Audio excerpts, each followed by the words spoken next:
when you identify future leaders early in their career, out in the operations roles, early in their career, you look for an opportunity to rotate them through a first HR assignment. Maybe it's 2 to 3 years as the head of HR for the UK and Ireland, right? Then they go back out into an operating role.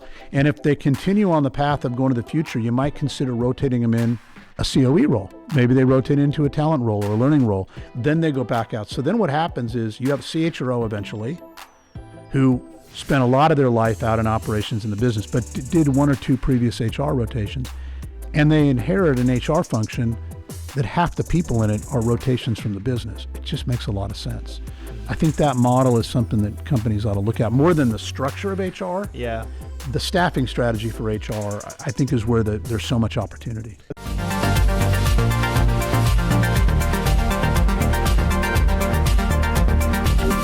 Larry, welcome to the show. How are you? I'm wonderful.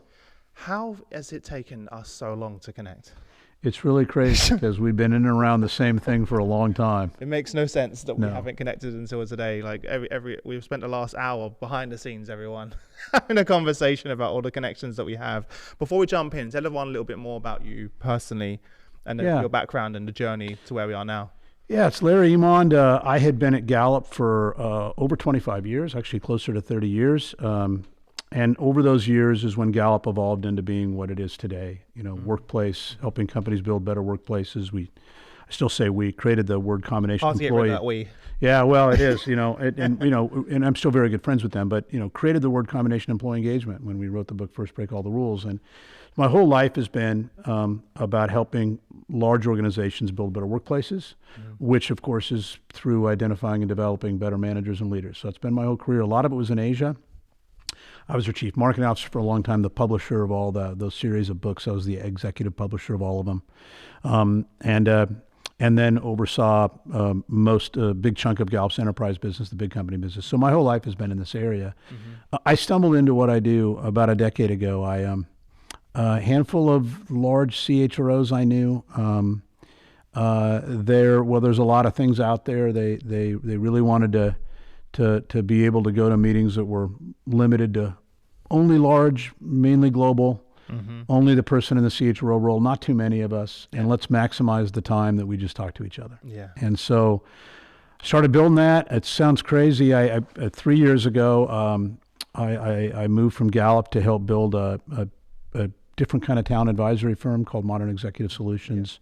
About 140 of us now. It's a search, leader assessment and development, Oregon talent strategy. It's basically a collection of a lot of people from the big firms in those spaces who've come together to do something different. We're really, really proud of what we're building. But I've at the center of it is I've continued to manage this global CHRO community.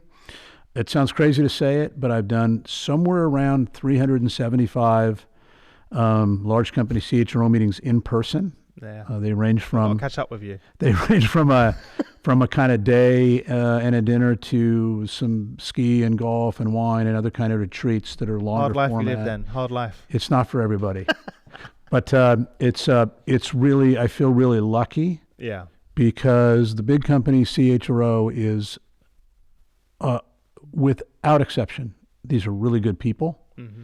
You wouldn't take on all the hard stuff in that job if you weren't trying to build better cultures, better workplaces, better lives, develop leaders. I mean, these are people that are very passionate about that, and so they're great people to spend your time with. Yeah, and everything you just said obviously is similar to what we were hearing. Shane and I were in the space for 10 years before we started HR Leaders, and we're getting the same feedback from leaders. They want conversations, not presentations. Right. They want to be in a room where they could be, speak openly and freely without being attacked by vendors and partners, and it all being video recorded, right? Yeah. And that didn't really exist. So excited to hear about your community and the work that you do, and obviously the work you're doing at Modern as well. So what's on the minds of CHROs that we'll have some fun with this. I've done a workshop. I do a workshop a lot for HR leadership teams. CHROs ask me to come in and spend a half day or whatever. What's on their mind? So when I do all these meetings like what you guys do, so let's call it close to 400 in-person meetings, and then did a bunch in the pandemic that were virtual. I don't do anything virtual anymore, but I tend to curate the agendas, right? We get a group, a dozen CHROs are going to come in 2 months, and I reach out and say, hey, what's on your mind? What do you want to talk about? So this has been one gigantic piece of qualitative research with literally thousands of data points about what's on their mind. So if you look across the entire decade, there are 3-4 things that are always popular topics and always will be. And the number one may surprise a lot of people, but the number one is anything in the area of HR technology and automation.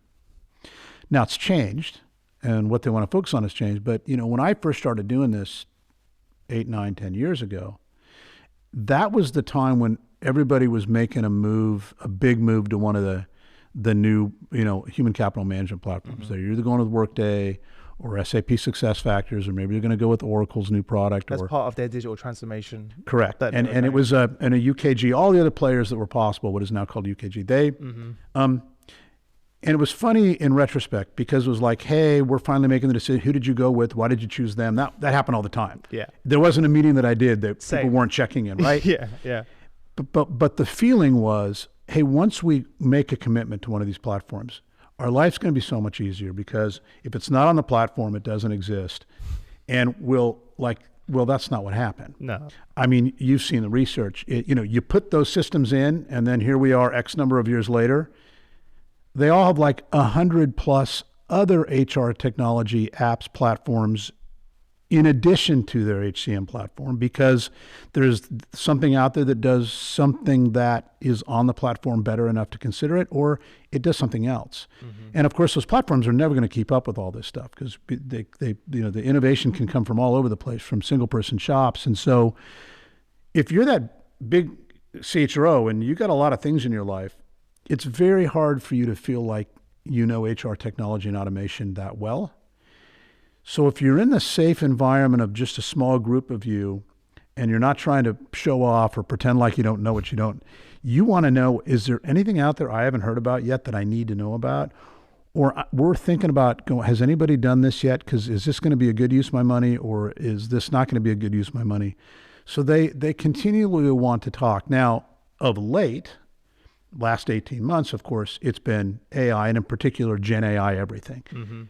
And everyone, in almost any meeting that I do, whether it's on the agenda or not, they're going to want to check in on latest, greatest, interesting, what have you tried, how's it working? So that's kind of always going to be there. And every vendor now is releasing their own AI solution. And so they're probably all going to morph into a similar area. So the second most, the most requested meeting topic over all those years is the evolving diversity, equity, inclusion. When I first started doing this, equity wasn't in the phraseology yet, but anything in that area. So let's say that's been in over 200 meetings, maybe 250, where that's either been on the agenda or been the whole agenda. Again, safety of a meeting where it's off the record, I can be honest, I don't got to pretend like things are going well. Those 200, 250 meetings have been largely humble, because if you're real honest and you feel like you're in a safe place, you may talk about all the things you've done, but very, very few large companies have had big changes in the D, in diversity, at least at the top of the organization, right? There are numbers, more diversity overall, but if we're looking at our most senior roles, how many have had huge changes in gender, ethnic, other forms of diversity? And the reality is, in the big company world, almost none of them are where they want to be. And they want to find out if anybody in the room today has done something that's working better than, because we made some progress, but then we lost some people and we're kind of back to where we were 5 years ago. So those are just humble conversations, because there's still so much work that needs to be done there. And of course now in some countries... Is that still the same though, given the current economic climate, the DEI backlash, the political backlash? Is that still... It's interesting. Right after the affirmative action decision in the U.S., and since the CHROs that, come to the meetings from all over the world, but most have significant U.S. operations, and so it's a topic of importance. I actually did a bunch of meetings, I think 15 in both North America and Europe, where we opened with the future of affirmative action and DE&I programs based on that U.S.-based decision and how it was, coming out around the world. At that time, and this is last year, there was unanimous, like, we're not changing anything. And that's just not me speaking. That's what our CEO is speaking. We're not changing everything. We believe in this for all the right reasons. So we're as committed as ever, and we don't care about the letters we get. We don't care, right? Whether that's true or not, or whether or not in the closed door in some companies, that's already changed. There are a lot of companies that said what you just said, that over the last, say, 6 to 12 months have backed off a little bit. 100%. Right? Yeah. We're both already having the same conversations. It's something that we'll continue to investigate. We'll continue to make it a topic in meetings. Yeah. Again, safety of a safe place. Yeah. What's really happening in your buildings, and where is this headed? Right. Yeah. We'll see. Certainly a couple others that are always, they like to talk about. The big CHROs love to talk about the future of the function, the future of the HR organization, right? What does that need to be? How do we need to be different? And you have some trends that we know, we need to be, unfortunately, we need to be smaller, apparently, because we always have pressure on us to be smaller. Like, hey, isn't it all this technology enable you to do more with less? Yeah, probably, but that doesn't mean less money, because these technologies are expensive, right? But, we know we need to be more strategic, right? We've been saying that since HR was called personnel. Yeah. Right. We need to be more tech savvy, more business savvy, more data savvy. One of the things that comes out in those conversations is the realization that those are probably staffing issues. Right. To just tell your hundreds or thousands of HR people, hey, we need you to be more strategic, or we need you to lean in more heavily on tech or data, or we need you to be more business oriented. Your people aren't just going to change. You got to staff differently. If you want more business orientation, tech, then put more of those people into the HR function. And we talk about that a lot. Yeah. And they certainly... What about the HR business model itself? Because it's evolved and changed. What are you seeing around that? Certainly the thing right now is, as everyone continues to experiment with AI, and in particular Gen AI, we talk a lot about, what does that mean to recruiters, right? I mean, these platforms, these talent platforms out there, amazing what they can do, and they can do it 24/7, 365, and they're always reaching out to candidates. What does it do to the generalist, right? We've got new Gen AI capabilities to do a lot of what a generalist does, of what an HRBP does. So how are we going to repurpose those people to do higher quality things? All of those are the active conversations going on. Certainly, there's no big company CHRO that's sitting there going, I can't wait to cut the number of HR people in half. They don't. It needs to be more of the technologies and enabling them to free them up to have more strategic conversations, spend more time with their people. It's actually opposite of it's that. Absolutely true. The challenge, of course, is the idea of freeing up my HR folks to be more strategic than operational depends on them being more strategic than operational as people. I get it. So that's what. And not a lot of them are, because that's what was brought into the function historically, because that's what the function needed, make some right? Tough decisions. I'll give you an example, because part of Modern, my firm that I've been helping build for 3 years is a large executive search firm with a lot of longtime industry people. An example is, we get hired to do, we work across all areas, and all areas, not just HR, tech, everything, but and finance and marketing and so forth. But for example, you need a new head of HR analytics. Don't limit your candidate pool to people from HR analytics. Go find someone who's really good at analytics. Finance, marketing. Exactly. Who finds out that they can play with human data, which is a hell of a lot more interesting than the data they've been playing with. You see before, that, right? We've got our people analytics summit in 2 days, and if you look at, I would say 50% of those people analytics executives came from other functions. Yeah. And also because the role didn't even exist. Right. If you look at only 5 years ago, we had HR analytics, and then it kind of evolved. But some of the most successful as I speak to are from finance, marketing, etc. Yeah. Yeah. In COVID you had the COVID response, and I did 150 meetings during the pandemic, which were just about COVID response originally. And then we started to morph into, let's talk about something else. We're kind of tired of talking about that. And one of the great things that happened was the evolution of the mental health conversation. Yeah. So the reality is, historically, when we've talked about mental health in companies, we were talking about mental illness.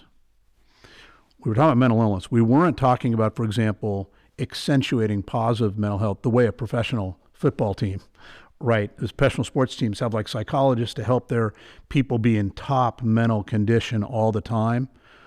We've never really gone there in the big company world. The opportunities there are enormous, right? We've been spending our time over here trying to help avoid negative mental health or treat negative mental health, and are we going to help our people out with that? So we cover more of that. Yeah, we want to do that. We want to do more of that. But what about the other 90% that we can help accentuate their positive mental health? That came out of COVID, and it's changed the course. So when we now do some mental health retreats. We do it with a company based here in London called Unmind, who's one of the leading players as a health partner for big companies. And we spent about half the time talking about mental health programming, and the way we talk about it now and the things companies talk about they're doing, it's a completely different 100%. Conversation, and it's great. Like, this is really healthy, and this will be really good. And so the other thing that just, it wasn't really COVID related, it just was mainly technology related, that surfaced in that same period and is now asked of all the time, is the whole skills conversation. I knew you was going there. Right. the skills over jobs. Mm-hmm. Conceptually, super easy to kind of think about how we'd think about how people take skills they have and apply them to multiple jobs rather than one job. Not that easy to execute. No, not when a company's been set up in the way the companies are set up for the last God knows how many years. Right. It's trying to do that. And so talking with my colleagues about what are you doing that's actually, the skills over degrees one is a lot easier. That's a huge one, especially in the U.S. where the cost of education is so high. Is that still a thing we're talking about? Yeah, I mean, that's still well, it's very much, you still have a lot of companies that require a college degree for all kinds of jobs where there's no data to support that should be required or related to success. That will continue to erode. That'll continue to bring other people into the workforce, right? Also, you've got the gig economy coming into it now, right? Where like many companies are tapping into that in ways that I've never seen before. Even large multinationals that I'm seeing now. And and it's not as easy to manage as they thought. Integrating the part-time gig worker, contract worker with my full-time workforce. Yes, yeah. It's tricky, right? There's jealousies, there's dynamics, right? So we get into that quite a bit. Look, for the big and global companies, one of the other reasons to look at skills and forget about things like degrees or what your even experiential past is, I don't really care. I care about what you can demonstrably do, maybe a new skill you've just acquired somehow. If you're big and global, I mean, there's huge labor supply issues. We hear about the most well-known labor shortages, but there's hundreds. And for the big companies of the world, especially since the labor supply in the developed world, Western Europe, Japan, China, is super reducing, right? The numbers are daunting. You're going to have to continue either to have more immigration, which is a challenge and politically in a lot of countries, or you're going to have to start going to other parts of the world. Yeah. Manufacturing finally has moved its scale into India. It wasn't there. There never really was an industrial revolution in India. Now it's happening because we got to go somewhere. Africa's a big one. We did a first meeting a year and a half ago in Johannesburg with a bunch of big global companies to talk about the future of the workforce in Africa. Doing another one in February coming up, and we'll probably make that an annual thing. The manufacturers would used to say things like, well, there's corruption and infrastructure problems. True. But the number of big global manufacturers who are finding ways to have successful they're figuring it out. Mm-hmm. For all the tech jobs, software engineers, well, it doesn't matter. So putting Africa, because the next 2 billion people in the world are net in Africa and South Asia, we're going to have to find ways to tap into those workforces for global solutions. So I think that's going to be, and so more and more CHROs want to know, is anybody here doing that yet? Because we know we got to get there. There's going to be a lot of challenges along the way. Exactly. And then the whole What about your thoughts before we go on to the next point, sort of the skills-based organization approach? Many companies now are building their own talent marketplaces internally. I'd love to hear your thoughts. And you got a lot of good players out there, right? You got a lot of players that have emerged, came in. You kind of had the candidate CRM companies that started over here, and then you had the internal mobility players, and then they've all kind of morphed where they all do everything now. So we can help you with external talent, we can help you with internal talent. If you go to internal mobility, let's just go there, because every big company in the world has always wanted to have better internal mobility, and typically reported that it hasn't gone very well for all kinds of reasons. The technology available for that now to extract from people their skills, to have all the jobs posted internally, gigs and projects posted internally, and it's going 24/7, 365, reaching out to you and going, hey, there's a thing in France over here. It's in a different function, but actually you have 80% of the skills, and we can close the gap with this free content here. It'll take you about 20 hours. There's HR generalists, you couldn't do that. You can't. I mean, not at scale. Not at scale. Not at scale. So for the not do it in a way that's inclusive, right, and fair and equitable. It was still going to go back to who I know and right. Yeah. So these are working all the time. And one of the interesting things with those platforms is the mentor partnerships. If you turn that part on these platforms, super powerful as well. Right. So it comes out that I'm thinking about going here, and the best person in the company for me to talk to is on the other side of the world in a different business unit, and we would have never met, we would have never heard about each other, and it's the best person to help me figure out this next step. The opportunities there are enormous. Then there's the cultural issue. That we're going to have to, managers can't be talent hoarders. They got to be talent exporters. Big change. Right? Huge culture. But that one's going to get easy. It's going to be free movement. You're going to remove any kind of friction with managers, because they can leave the company anyway. So we better remove the friction for them to take another job here. So I think you're going to see the policies on that get pretty open. I think they've changed the policies, and even many companies are now moved to that's kind of linked to managers' compensation. So absolutely. Now it's hitting them financially. Well, certainly. I mean, the senior leaders, CEOs and our senior leaders have gone down the road of making it clear, like, if you want to advance here as a leader, you need to be known as a talent exporter. Exactly. Not a protector, right? That's kind of goes without saying, and I think we're going to see a lot of that. Yeah. So those are kind of 4 areas we covered. How have you seen the role through all of this of the CHRO evolve? Yeah, let's do a little demographics on the big company CHRO, because I don't think that's that well known. We've studied it. As we've managed this community all these years and looked at it. The first thing is, in the big company world, less than a third of big company CHROs are lifetime HR people. The majority were out in the business, were in other functions, and somewhere in their career moved into HR. Why is that? Well, let me the last one. I'll tell you, and then over 10% of big company CHROs were never in HR until the day they became CHRO. What's going on there? Well, if you're big, we got HR functions with hundreds or thousands of people. We got a lot of technical expertise. So part of it is we have an opening on our executive committee. Let's add another power leader as another senior leader that can carry the communication forward, that can demonstrate the culture we want, all those things. So you're thinking now a lot, the leader first. You're not going to put anybody who has no love of HR or no appreciation for HR, but you're not going to look at them for technical expertise per se, because you already have so much of it, right? Now, is this going to keep growing? Are you going to have more than 10%? Is it going to be 15% that had never been in HR until, I don't know, probably not. I feel like I'm seeing it increase. It's definitely increasing, in my conversations, right? I'm like year on year. Now, if you look at the career HR people who do get the CHRO jobs, in this day and age, it's usually people with the combination of talent and generalist in their background. Long time ago, 20 years ago, a lot more total rewards people and exec comp people. It's much, much more likely to be talent and big generalist are kind of the way to the CHRO job. Yeah. If you're largely a career HR person, right? But we'll see where that all goes long term. And here's another big trend that's I think the number is about 40% of big company CHROs, and it's definitely growing, have another responsibility fully outside of HR.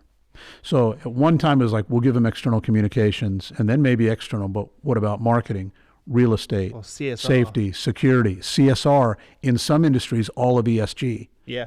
Right. Yeah. So you have in banking, there's a number that are CHRO and chief marketing officer. Makes a lot of sense. We're a service business. It's about customers meeting employees. Like, I think you're going to continue to see the CHRO have other responsibilities, and that's great for the function, obviously. Yeah. Where do you see the biggest opportunity? We spoke about a lot of stuff, but where do you see as the biggest opportunity for CHROs? Well, I think that the things that we've said, we know it needs to be. Any survey of other senior leaders, what do you want HR to be more of? This idea of being more, business focused, more tech savvy, more data savvy. I think that's where the opportunity is to be all those things. You have tech and data tools and all that make it a lot easier. But I think you're going to see the HR function staff a lot differently than it has historically. I was about to say, because all of those things that I'm hearing and that you're describing are all not the traditional skill sets. Yeah. Of HR executives. Yeah, and I think the whole idea of HR being more business oriented, the best way to solve that is to rotate business leaders through HR. One of the best for the last 100 years has been Schlumberger, now just SLB, right? What does that look like? Right, so the way they've done it for a long time, I actually did an interview with one of their CHROs in the past that's out there. And some other companies do this. When you identify future leaders early in their career, out in the operations roles, early in their career, you look for an opportunity to rotate them through a first HR assignment. Maybe it's 2 to 3 years as the head of HR for the UK and Ireland, right? Then they go back out into an operating role. And if they continue on the path of going to the future, you might consider rotating them in a COE role. Maybe they rotate into a talent role or a learning role. Then they go back out. So then what happens is you have a CHRO eventually who spent a lot of their life out in operations in the business, but did 1 or 2 previous HR rotations. And they inherit an HR function that half the people in it are rotations from the business. It just makes a lot of sense. I think that model is something that companies ought to look at more than the structure of HR. Yeah. The staffing strategy for HR, I think, is where there's so much opportunity. It's interesting because one of the key insights that, we've done nearly 1,000 CHRO interviews on this show.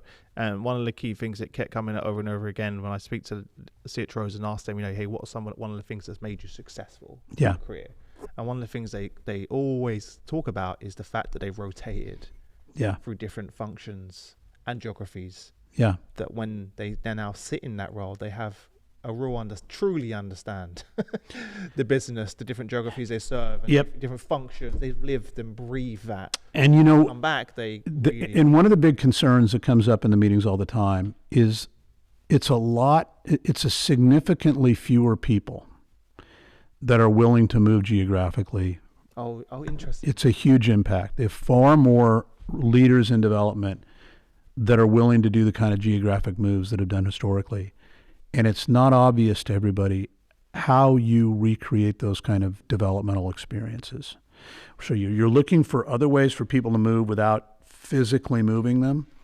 Not easy to do. But you're just not going to get the same results, though. It's a challenge that getting leader, and I know from, again, part of Modern being a big search business, even for the most senior roles, when my colleagues are out trying to fill a big technical role or finance role or marketing role, even for the CXO role, the number of people that are willing to make a big geographic move for that role, it's a small number. Like, it's a small percentage, even for big roles. It's a challenge. It's interesting to watch how these searches often start with that. We're going to have a person in this city. And then as they start meeting the market and realizing who's willing to do that, maybe they can just travel here a lot. And then over time, it's like, we don't care where they are. Can we just get the right person and we'll figure it out? That's kind of the way these things evolve these days. I would say that's a big challenge for the developmental leaders, because those different kind of environment experiences are important. You think, which kind of leads me on to my next question, do you think that because of COVID and hybrids and people kind of found a new norm in terms of even their family dynamics, how they work, that they're no longer willing to do that? For sure. It's almost every meeting I do of CHROs, even if it's not on the agenda, someone go, hey, are you guys having more and more problem moving people around? It comes up all the time, and everybody goes, yes, and it's a problem. We're not sure how we're going to do this, because Development, we know this, and my whole career has been in and around leader development. Development is event-based, not time-based. It's kind of like the way human evolution works. Like nothing's happening for a while, and then you get a challenging assignment or something in your environment change, and you have this huge development happens in a short period of time. Then for the next 3-5 years, there might be very little that happens to you that's really challenging, so you don't really develop. And then you get thrown into a different kind of thing, and it's how many events can you have that significantly move your development? And those events are not easy to just create without changing people's environments and putting them in different situations, which includes geography. Yeah. I think it's a big challenge for the way forward unless suddenly everybody becomes more open to it again. It's certainly a big concern of the CHROs. By the way, I got a question. You probably get the same question I do a lot. Yeah, sure. Hey, what are they like? Like as though they're like the big CHROs. Oh, what are they like as people? Yeah, like what are they like? With an idea that they're like, they're all similar, right? Yeah. That's a weird. So one of the cool things is obviously I've been chatting to CHROs for 20 years, and obviously I talk to them outside the podcast, we meet up and stuff like that, and you're a very close friend. They're just like us, right? Like they're just normal people, right? Like, I mean, we did a series during the pandemic called Out of Office, where I went and spent the day with CHROs because we could only be outside. Oh, right. So I went to meet them and did whatever their hobby was. So, for example, Tim Munden, Unilever, we just went for a walk in the park, and it was really around mindfulness, and we just had a conversation walking through Richmond Park, and kind of just him talking about his experiences, his own challenges in mental health, and super vulnerable. So a great person. I did downhill mountain biking with the CHRO of Reckitt Bink. He's crazy to do that. I mean, what are they like? They're great. They're true. I don't like they're people. I got into HR because I like people. Yeah. I think it goes beyond that. It goes way beyond. Way. If you got into HR because you're a people person, you probably won't last long. There's 3 that I've settled on. Go on. That, given that everybody is very different. I mean, look at their backgrounds. They're like nothing in common. They're so different, right? So their interests is ever. There's 3 things that I didn't notice at first, and then I eventually did. Okay. The first one is not specific to CHROs. The first one is that they have huge intellectual depth. But that's true of anybody that gets to a C-suite role in a big company. You mean, that's definitely one I'll put up there. Like huge cognitive depth. Would you also include like growth mindset as part of that?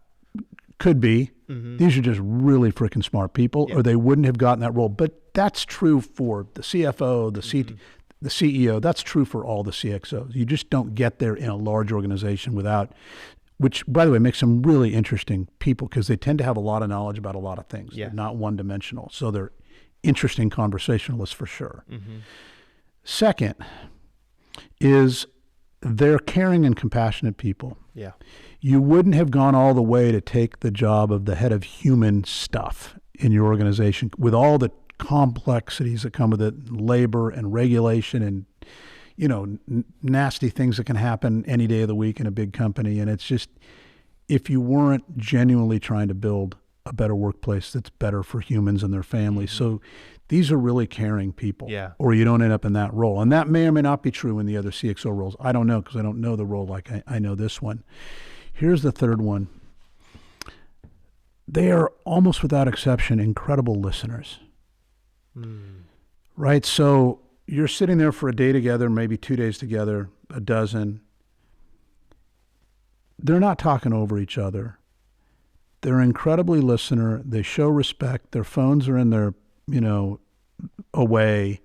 They're focused and trying to learn and listen from their peers. A guess would be that's some kind of law of nature also to get into that role. Yeah. You probably don't get into the top HR role in a big company if you didn't have a reputation for being able to sit down and listen to other leaders. Yeah. But it creates this dynamic that's really cool. Like a lot of the meetings I do are quite quiet, especially if you're in like day 2. We got to know each other. We had dinner last night, right? Yeah. And I did one in Luxembourg last week of global manufacturing CHROs, and the second morning was just quiet and listening and people kind of sitting back in their chairs. And there were times when I just let the room be silent. Somebody said something very thoughtful, processing it. that's probably not the same dynamic as one of the other CXO. It's interesting. Groups. I've never been exposed to those other groups. So I've had some. I only know what you're describing at our events, that like 2 point, the listening, curiosity definitely is definitely a trait. The constant curiosity mindset is definitely one. But yeah, I can definitely relate to it. And also it's tough to be in that role. So to your point, if you don't truly care and you're not leading with empathy, and like, you won't survive long, because it's not it's just wrong. Right. Like, some of the calls that I get and the things that I hear, I'm like, I don't know how you do that. Like, and it's hard to, and it's hard to be a heavy opinion. I know it's not going to work. No. You know, your job is to, well, they don't last long. They won't. Last thing I'll say that I started doing about a year and a half ago, and it's now more interesting since I'm in a firm that is in executive search and is in leader development, all that. A lot of times especially after they got to know each other, we end the meeting with, hey, let's spend an hour talking about your own futures. Like, where does this go next for you? Do you want to do another CHRO job? Do you want to do something else? Advisory, boards, like, where does the rest of your career go and why? Like, we got into purpose last week. Like, a lot of them haven't really thought about that. Yeah. So certainly, like any person, they don't take enough time to talk about where the rest of their both full-time and part-time career, rest of my active career, my semi-retired career, they don't get enough time to really sit back and think about it. And they don't, when you do those conversations, they hear ideas that never occurred to them before. I never thought about that. Like, so it's really fun to give them a safe space to talk about where the rest of their time goes. Yeah. Right. And how are you going to apply these incredible gifts and experiences that you have? I'm going to add that question to my podcast. You should. I'm going to steal that from you, if you don't mind. I think that's it'll catch some off guard. Because how often do you sit back? I'm thinking about my own career as you're saying. I caught you off guard. Yeah. I was like, because how often do we ask ourselves? You know, I went through exec coaching fairly recently, a few years ago, and I went into it thinking I myself didn't have really clarity at all about why the hell I do what I do. And I do advisory and coaching with almost entirely new and first-time CHROs, and especially those that haven't been in HR before. I've worked with over 20 in the last 3-4 years that I've been doing it. I only work like 4 or 5 at a time. I don't know that a single one, when I started working with them, had a single sentence clarity of purpose. And it's really helpful to go get that. Do you know, it's interesting because we both know Lauren Schuster. Like, that's how I met Lauren. Yeah. So I went to a Purpose to Impact sort of retreat, 2-day workshop where I was one of the participants with, and Lauren had been there before. And the whole 2 days was around discovering your purpose. Lauren's coming to a thing in a couple of weeks, which is in that same area of like the broader picture of, you know, what are we doing here? Yeah, because for the longest time, I felt like me and Shane were running in the direction, and yes, you know, we were passionate about building HR leaders, but never really thought beyond, to your point, beyond that. No, and you think about it, the CHRO, we laugh about it in meetings when you have a moment where everyone in the room kind of is willing to realize that they individually don't really have that clear themselves. Their whole job is like the development of the leaders in the organization, but it's like the last person they think of developing is themselves. Absolutely. You can say the same thing around well-being, right? Absolutely. So we did a well-being workshop last week with 6 CHROs speaking and around 1,000 CHROs joining. And when I always ask that each of the CHROs is like an opening question, like, tell us how you're taking care of your own mental health and well-being. Yeah. And some of them are not doing too great. And they're like, and that actually goes also for the global heads of well-being in companies that I chat to as well. So welcome to my weekends, which is, you know, I've been doing this for so long. Like you, a lot of these folks have become important personal friends, and they reach out often. Yeah. Because they're trying to figure something out. They're, you know, especially if you also do some coaching like I do. I mean, almost everybody I've ever worked with in that space has got something in their life, in their immediate family, their extended family. They've got something quite problematic. 100%. Right? We all do. Right? And they've got to make space for that too. And they often don't create enough space for that. Right? These are achievers. This is true with leadership in general, right? Got to slow down. And I certainly, with what I hear that a lot as well, though, because there is, I think there's an unspoken conversation around the sacrifices that these leaders make. And when I asked them about some of those, they kind of, to reflect, they talk about family, the fact that they wish they were more around more for their kids. Yep. They wish that they didn't miss that school play. They miss the fact that they can't spend, they haven't seen their own parents in X many years because they're always on the road, right? Mm-hmm. Like some of these things that no one really talks about, that you learn the hard way. Yeah. That during events like ours, they can have those type of conversations as well, and hopefully the HR leaders of tomorrow can learn some lessons from that as well about finding. You've probably seen this too. The ones that you get the sense are the most impactful CHROs and leaders, they're very often the ones that do have that balance. Like they're very thoughtful about why they do what they do, how they do it. There's a correlation there for sure. And I think that helping everyone else at all levels and in all types of roles in organizations, I got 2 kids. My boy just started graduate school. He's 22. My daughter's got a year left of undergraduate, then's going to go to law school.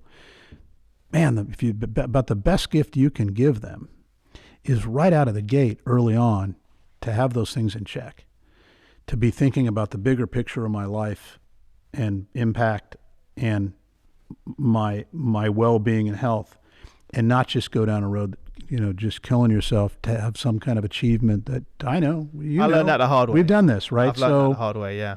And as I look forward to what I will be doing with my colleagues at Modern and with other partners and so forth in the future, I definitely plan to evolve to more and more of these longer format meetings, offsites around maybe some skiing or golf or time in nature, where you provide an opportunity that's a little different than what they're used to going to, so that they can have a chance to be vulnerable. Yeah, and decompress. These are important. That's a good word. Decompress. This is fun. We should do this more often. Yeah, I know. Well, hopefully we'll do some events together and get some of these together. Where can people connect with you, learn more about Modern? Yeah, Modern Exec Solutions. I'm easy to find on LinkedIn, Larry Emond. There's like 2 or 3 of us in the whole world that have that name. It's not very common. You can just reach out to me there. I'm very easy to reach. Amazing. And just anything I can do to help advance this function and this role and what it does, not just for organizations, but societies, anything I can do to help. Amazing. And for everyone listening, as always, those links will be below. So to make whatever platform you're on, wherever you're watching or listening, I'll include those links. But I'm glad we finally managed to connect. It was going to happen at some point. Appreciate you being here, and I wish you all the best until we next speak. Excellent.